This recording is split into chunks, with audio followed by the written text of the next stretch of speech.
Hello, third graders. Welcome to our wrap up of our lesson on United States, Canadian, Mexican, and Caribbean currency. So we have already answered all of our before questions, and we have gone through our lesson on the different types of currency. We're going to answer those follow-up questions. I would highly recommend that you keep your economics reading nearby as you answer these questions so you can go back and look at it. So if you remember, we talked about that the United States currency is made by the Bureau of Engraving and Printing and the United States Mint, that we use the dollar sign to represent our dollars. We have 1, 5, 10, 20, 50, and $100 bills. And that in 2003, the bills were changed except for the $1 bill. We talked about our coins, that we have a penny, a nickel, dime, quarter, half dollar, and even a new $1 gold coin. And we talked about that our money is very durable, that our dollar bill can be folded 4,000 times before it would tear. We also looked at our pictures of our currency. Then we talked about the Canadian currency, that they also use a dollar, but their symbol is C with the dollar sign. And that they also have dollar bills, but they are different colors. They have a 5, 10, 20, 50, and $100 bill. And no longer do they have $1 and $2 bills, they have them as coins. The Canadian bills, remember, are made on polymer, a type of plastic paper, so they last longer. And we talked about the Canadian coins, that there is the penny, the nickel, the dime, and the quarter. And then there is the $1 coin that's called the loonie, after the common water bird, the loon, and the $2 coin called the toonie, which is the combination of the word two and loony. And then we looked at the Canadian currency and all of its different colors. We also talked about how Queen Elizabeth is on all of the coins, and that as she has aged, the coins have been updated.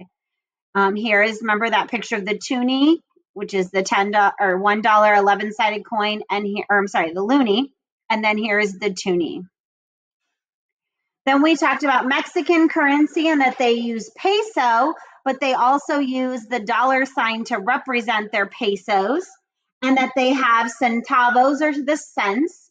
So they have 5, 10, 20, and 50 centavo pieces. And then 1, 2, 5, 10, and 20 peso coins, and that they round their coins up to multiples of 10 to make it easier. Then we talked about that they have bills that come in 20, 50, 100, 20, 500, and 1,000 pesos, and that their bills are different lengths. The higher the value, the longer the bill. We looked at the pictures of the Mexican currency and how the bills got longer as the price increased. And then we looked at their centavo pieces and pesos. And finally, we talked about Caribbean currency and how the Caribbean is made up of different countries and islands, so that they have all different kinds of currency depending on the island. That the United States dollar, though, does go all over and can be accepted. A group of 8 of those islands did end up coming up with what's called the East Caribbean dollar, and they use the EC to represent it. They have coins in 1, 2, 5, 10, and 25 cents. They also have East Caribbean dollar bills, which are 5, 10, 20, 50, and 100. And their bills also shown Queen Elizabeth on them as well. And then we looked at the East Caribbean dollars and their coins, and again, Queen Elizabeth on them. So today we're going to answer our after questions and our open-ended. So have your questions and packet open and ready. We're going to start with the United States currency. So true or false? Money in the United States is printed by the Treasury Department. Is that true or false? Think about that. Number 2, dollar bills are made out of paper so that they will not last very long. We talked about our dollar bills. True or false? And then our open-ended for United States, how has the design of the US dollar bills changed? Think about what we discussed about the reinventing the bills.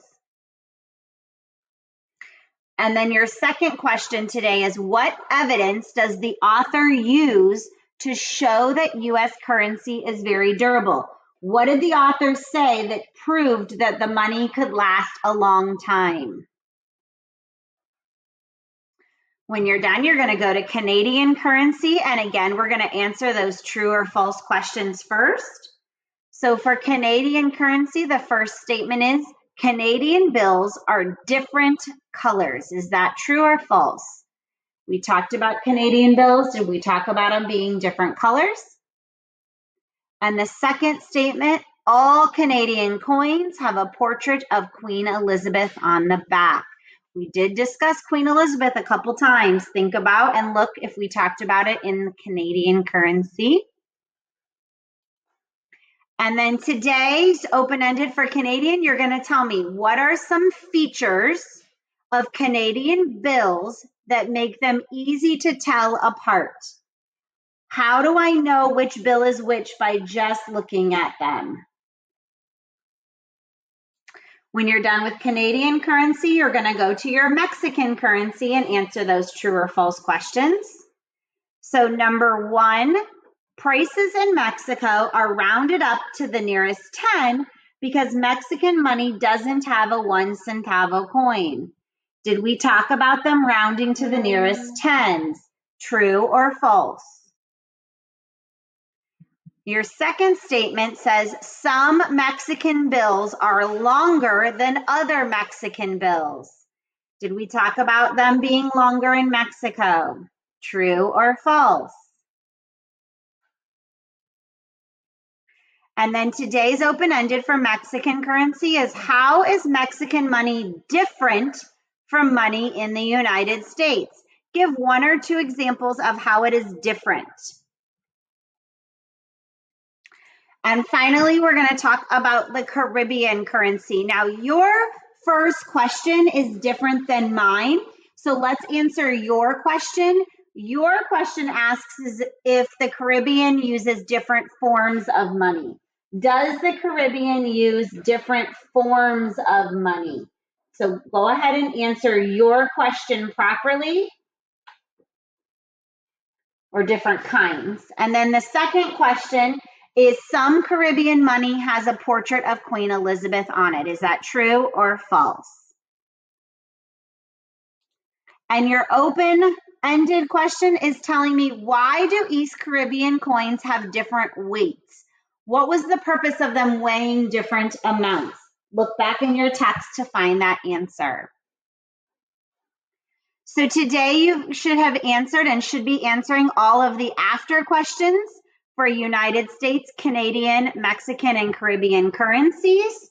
Use your reading in your lesson to help you, and then you'll either submit your answers in your next assignment or turn them into your teacher.